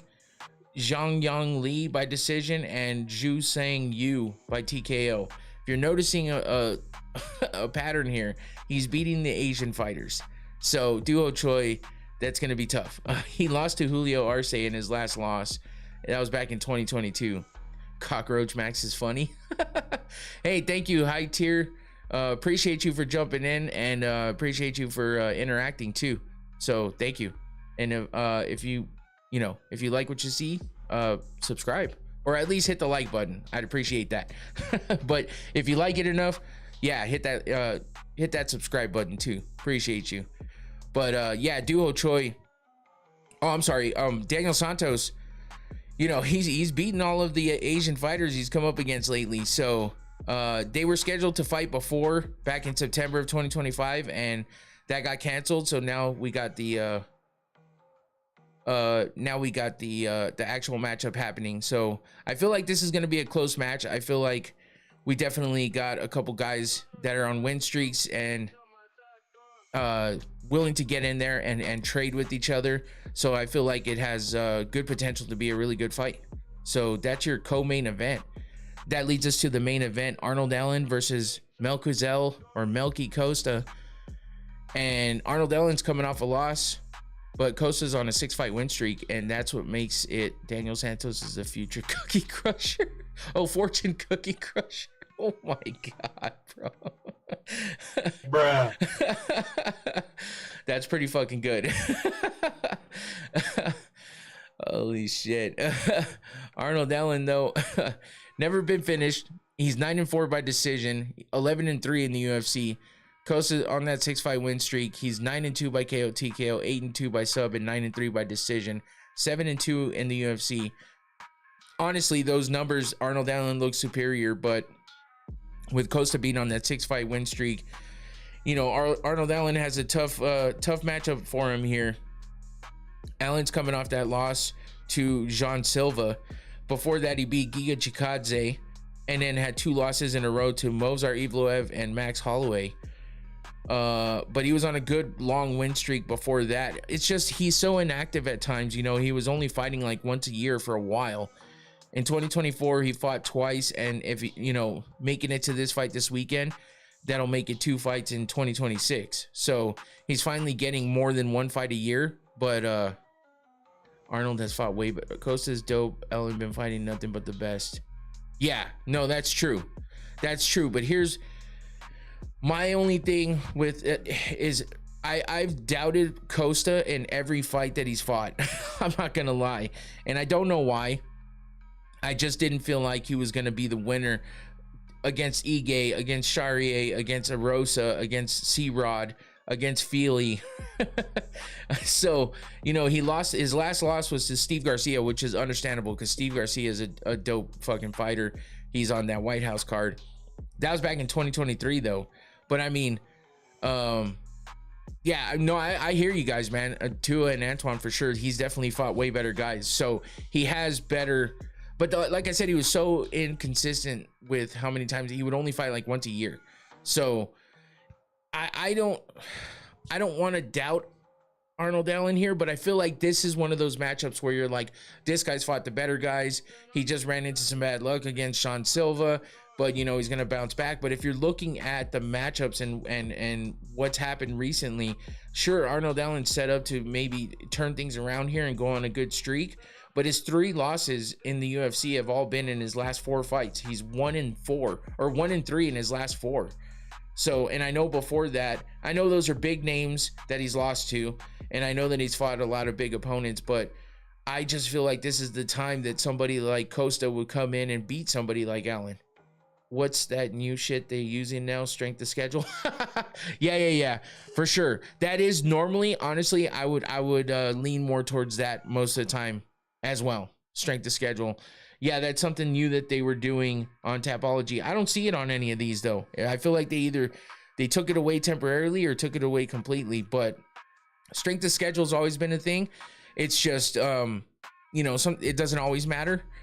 And I feel like Costa's just been on a roll, and he's been fighting decent opponents, not as good as Arnold Allen's opponents, obviously, but his last win was against Dan Ige. He got a TKO and a bonus. It was a first round finish. So Morgan Charrier's, no joke, and he beat him by head kick, TKO in the first round. So, and then he got a fight of the night bonus against Julian Erosa and won by unanimous decision, beat Christian Rodriguez by unanimous decision, and Andre Fili by submission in the first round. And Shailene Nurenbeki by submission in the third round. So those are all of his wins. And I don't know, man. I have faith in Arnold Allen, but also Costa's just on a win streak right now that it's tough to say that he's just going to give that up. What up, Tyler Betts? Welcome back, man. It's been a minute, I feel like, since I've seen you. Yeah, I don't know. I have a feeling that Costa is just on this win streak right now, that and Arnold Allen might not be able to stop him. But I do think this is obviously Costa W. Yeah, I feel like this is Costa's toughest opponent and could be his biggest win. So he's just on one of those streaks right now that feels like it's maybe not the easiest one to break. But that's just my thought. So this is definitely an interesting matchup for the main event. Let's take a look at these prelims real quick before we head to the fight wheel predictions and my predictions, and then we'll get out of here. So we got the women. Do you think he ever fights for a belt? Costa, I think if he stays on this streak and keeps beating better and better opponents, he definitely has a chance for sure. Do I think he gets there? I'm leaning towards yes, but I don't know. I got Arnold by TKO round 3. Yeah, I mean, I wouldn't be surprised if Arnold Allen comes out with this win, but I'm doubting him a little bit, and that might be a bad thing, but it's what I'm thinking right now, honestly. So let me get to my notes for these. We start off with Shauna Bannon versus Nicole Cagliari. Bannon, another one making a not showing as much as Jade Masan Wong, I don't think, but you can find some pictures with they call her Mama B. I don't know why, but Shauna Bannon. She doesn't look like a whole lot in that picture right there, but damn. Yeah. Him versus Volk would be fire. Yeah, that would probably be a pretty good matchup, actually. But we got Shauna Bannon versus Nicole Cagliari. 7-2 for Bannon, 8-4 for Cagliari. Bannon is coming off a loss to Sam Hughes. Was on a 2-fight win streak before that. Cagliari 8-4. On a 2-fight losing streak. She hasn't had an official win in the UFC at all. But yeah, she lost by decision and by TKO to Karikate, and Carly Judice was her last fight. She lost by strikes, by TKO. So yeah, that's your first fight of the night. Then you got Daniel Perez versus Luis Gurule, or Gurule. I never know how to say his name. 17-7 for Perez. He's 1-2 in the UFC, coming off a loss by submission to Andre Lima. Rear naked choke there, and Gurule is 10-3 overall. 0-3 in the UFC. He's looking for his first official UFC win. If he doesn't get a win here, that's about a wrap for him. I'm surprised they're giving him another shot. He lost to Ode Osborne by TKO, Jesus Aguilera, and Alden Correa, both by decision in his last 3 fights. So he needs to get a win here, otherwise it might be a wrap for him. Next up, we got new Drake tonight. Oh yeah, I heard about that. I'll be checking that out once I see it. I don't know when that's dropping though. I assume not yet, huh? I like Gurule because he looks cool. You don't like that dapper ass haircut by Perez over there? Anyway, my Kelly is gorgeous, not gonna lie. She doesn't look it in that picture, but I've seen some better pictures of her. She looks, yeah. It's the same with Bannon too. She doesn't look like it in that picture, but I've seen her look pretty good. Speaking of looking good though, Polyana Viana, hottest girl on the card. Not gonna lie. Also Instagram, check that out. But Ellis Ardeline as well, not too bad. Doesn't look it in that picture, but she's also got one of those pages that I'm sure a lot of people would not mind seeing, honestly. But another women's fight in the 115 division, 11-7 for Ardeline, 13-8 for Viana. Ellis Ardeline 2-2 in the UFC. She's coming off of 2 wins, both by decision. One of those had a fight of the night bonus, and Viana coming in at 4-7 in the UFC. Oof, she's on a 3-fight losing streak with submission to Lucindo, a TKO to Robertson, and a submission to Amorim. Jacqueline Amorim was her last fight. So 3 losses in a row. Hate to see her go, but if she doesn't get a win here, yeah, we might have to watch her walk away, which wouldn't be the worst thing in the world. But everybody loves Viana. Belly button focused tattoos are gay. Hey, listen, man, that's not what I'm paying attention to, so whatever. Oh, at midnight, okay. Yeah, either way, you know, Viana needs to get a win here. Ardeline, always a tough opponent though. She got a crop circle tattoo around her. Oh, got you. Oh, that's right, because then she got some like lines coming off of it or some shit too. I don't know, I'm looking at whatever's above that and below that. Anyway, moving on, we got Cody Brundage versus Andre Petroski. Pretty good matchup here. 11-9 for Brundage. Petroski's at 13-5. Cody Brundage always makes it a dogfight, as we know. Yeah, he's 5-8 in the UFC. Fuck, another three losses in a row for Brundage. I didn't say he wins those dogfights, but he's got 2 decision losses and a TKO in there, so he's definitely looking to get in the win column. Petroski is coming in 8-4 in the UFC. He's on a 2-fight losing streak, a decision to Shabazian and a TKO to Cam Rouston. So yeah, this looks like who knows, man. Both these guys kind of make their own mistakes in there. Petroski seems like the more disciplined grappler, usually wins with control and top pressure.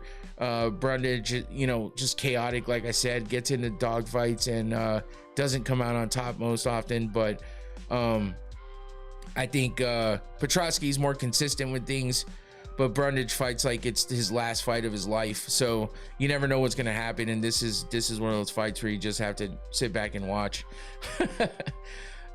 So then we go back to the women. Ketlin Vieira versus Jacqueline Cavalcanti, which, by the way, like I said in this picture too, she doesn't look like much in this picture, but if you go check out her Instagram for Cavalcanti, holy shit. So Ketlin Vieira has never been the type of, I don't know, she there's something about her I don't like, but it is what it is. But Cavalcanti, if nothing else, go look at her Instagram. But Ketlin Vieira has kind of been there and basically fought all the top fighters in the division. She is 15-5 and she's 9-5 in the UFC. She's coming off a loss to Norma Dumont by decision. She's been on a win-loss type of streak, and her last win, she actually had some weight issues. So we'll see how that turns out for her against Cavalcanti, who is 5-0 in the UFC. So obviously on a 5-fight win streak. She's 10-1 overall. She beat Mayra Bueno Silva in her last fight by decision. Avila by decision. Cornoli by decision. And Jose Nunez by decision. And another fighter, Zaraf Firen, I don't even know who that is, by decision as well. So she's on a 5-fight win streak, looking to make that 6 and stay undefeated in the UFC. We'll see if Ketlin Vieira allows that to happen. Next up, we got Tommy Gant at 11-0 versus Artur Minev at 7-0. Tommy Gant making his UFC debut, coming in undefeated. Got a win in the Contender Series by submission in the first round that got him his contract.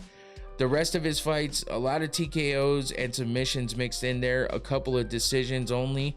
So he likes to make it interesting for sure. And you got Minev at 7-0.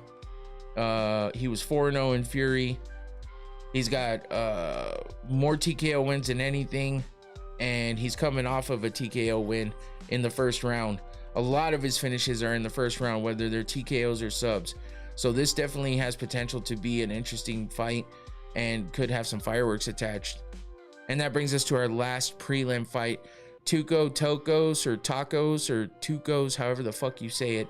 I don't know. I've heard it said every which way possible. Either way, it's an interesting ass name. Fighting in the light heavyweight division against Ivan Erslan. Tokos is 11-5 overall, 1-2 in the UFC. He's coming off a win over Junior Tafa by submission in the second round, and Erslan is yeah, I just checked her IG. You're right. Okay, I'm glad somebody backed me up on that one, because goddamn, I saw it the other day. I was like, wow, I did not know. Erslan 0-3 in the UFC on a 3-fight losing streak, 2 decisions, Kudalaba and Navajo Sterling, and then his last loss was to Jimmy Crute by submission in the first round. So Erslan's definitely looking in to getting his first official win in the UFC or getting cut. That's about how it's going to go for him here against Tokos, who, you know, just a bit on a has a losing record in the UFC, but coming off a win at least, so a little bit of motivation there. But we'll see if he can be, you know, dangerous and able to put, you know, pressure forward and really get the jump on Erslan. It's going to be a tough one though, and I mean, it seems like Erslan has, you know, like, he's got cleaner power. He's like a cleaner power striker, you know what I mean? He's and probably has more finishing power, but it just seems like he keeps getting beat. So Tokos can take advantage of that and continue in the win column and send Erslan out of the UFC possibly. So what's up, Yuri? How you doing? I'm calling Ngannou to beat Lins. Yeah, more than likely. I got you got Erslan for the win. Okay, that's interesting. All right, let's get to these fight wheel predictions and my predictions. I kind of took some chances here, to be honest with you. I forgot that I was supposed to make my picks, so I made them right before we jumped in. So they're a little bit scattered, but I'm not feeling like the best about them, but I'm taking some chances. So it is what it is, right? So here we go. Fight wheel predictions, my predictions. We can get that started. Let me pull everything up. So far, I got Costa to beat Allen. I got Santos to beat Duho Choi. Wellmaker to beat Diaz. Bukaskis to beat Edwards. Sopaj to beat Kuumba. And Chaos Williams to beat Nikolai Veretennikov. Those are my picks. So we'll see how I do against the fight wheel. Last week, we tied 3-2 for both of us, the fight wheel and my picks. So let's get the fight wheel predictions going for UFC Vegas 117. And then we'll wrap it up. Oh, Duho Choi to beat Daniel Santos. First pick for the fight wheel going against my pick, and that's okay.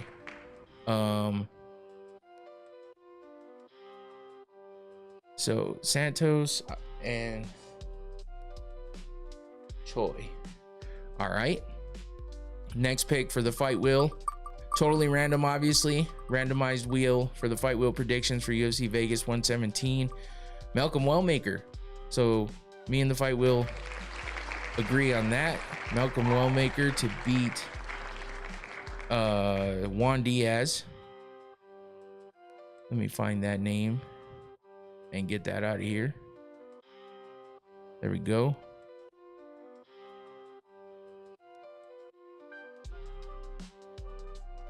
What do you got before we get out of here? I don't think I ever asked you if you have a favorite movie. Big E favorite movie is Blood In, Blood Out. No, but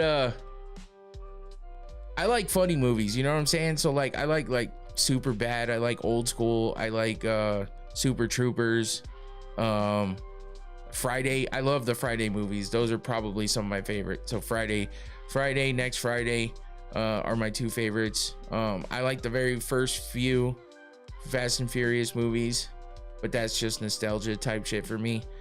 But yeah, I like Pulp Fiction, stuff like that. I don't have any one favorite, but yeah, Super Troopers was the shit. The first one, obviously. Oh, The Hangover for sure. I love The Hangover too. The original is the best, but the other ones are not too bad either. Yeah, Hangover is really good, actually. That's a good call. The first one will always be a classic, no doubt. All right, let's keep going on these Fight Wheel predictions. So far, we agree on one. Veritanikov to beat Chaos Williams. Okay. There's another one we don't agree on. So we'll go with, I'm just going to write, oops. We'll just write Verit. Shorten that up just a little bit. All right, so there's that. And now we have 1, 2, 3 fights left. For the fight, do you speak Spanish? A little bit. I understand it way better than I speak it. I don't speak it very well, but I grew up having Spanish being spoken to me, so I guess I was just lazy and I just never really spoke it that well. But Timmy Kuamba to beat Sopaj, another one we don't agree on. Damn, me and the Fight Wheel, someone's gonna win big this time, either me or the Fight Wheel. So let's see who wins that. All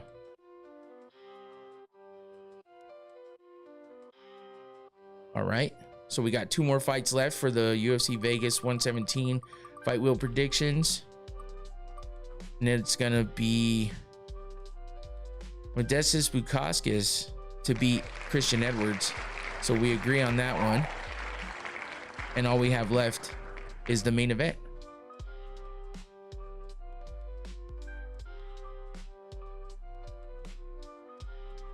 Whoops. There we go. All right, main event. Let's see. Arnold Allen or Melquizael Costa? Who do we got? Looks like it's going to be Allen. Is it going to make it? Oh, it's Dana Costa. Holy shit. I didn't expect the Fight Wheel to predict that one. Okay. There we go. So we got you should put money on the wheel selections and your selections, then round robin the entire card. That's not a bad idea. Have you ever seen Boys in the Hood? Oh yeah, that's a good one too. You putting 20 on it? I don't know. Probably not on this one. But we agree on the main event. Costa for the win against Arnold Allen. Co-main, I got Santos, and the Fight Wheel has Doo Ho Choi. Not a bad pick on the Fight Wheel's part. We both are agreeing on Malcolm Wellmaker over Juan Diaz. We both agree on Modestas Bukauskas over Christian Edwards. I picked Bernardo Sopaj. The Fight Wheel picked Timothy Kuamba. And I picked Chaos Williams to beat Nikolai Veritanikov. The Fight Wheel picked Veritanikov. So we'll see how that works out for both of us. And don't miss UFC Vegas 117, or put it on your second screen at least, or, you know, whatever you got to do. But that is it. That wraps it up.